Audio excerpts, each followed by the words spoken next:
When you're thinking about how you might adjust instruction for a language learner who has been identified as having a disability, think about it again, how you're approaching this from an accessibility point of view. How can we go and embed what these different supports are that we might provide, these different resources embedded into instruction? So if a student has an auditory processing disorder, they're having trouble pulling apart the different sounds and processing those different sounds.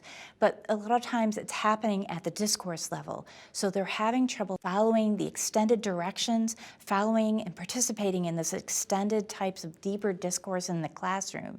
So we're looking at how we can go and provide them with access as we're going and providing general ed instruction. Can we go and have our speech in a much more rhythmic way so that they can go and attend to the different ways that the sounds are being produced? They can latch on to that with the memory support.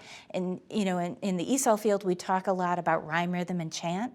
And this is the irony where you have some, there's supports that are good practice for students who are learning language, but sometimes that's also a good practice for a student who has a disability.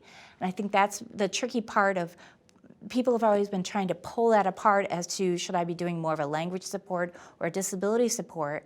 But you want to I think we need to move beyond that and think about how these supports work together and improve the accessibility that's being provided to all students. So just like we're looking at the curb cuts on the street, that may have been designed originally for folks who are in wheelchairs, but then there are all these other purposes and other folks who have benefited from those types of approaches.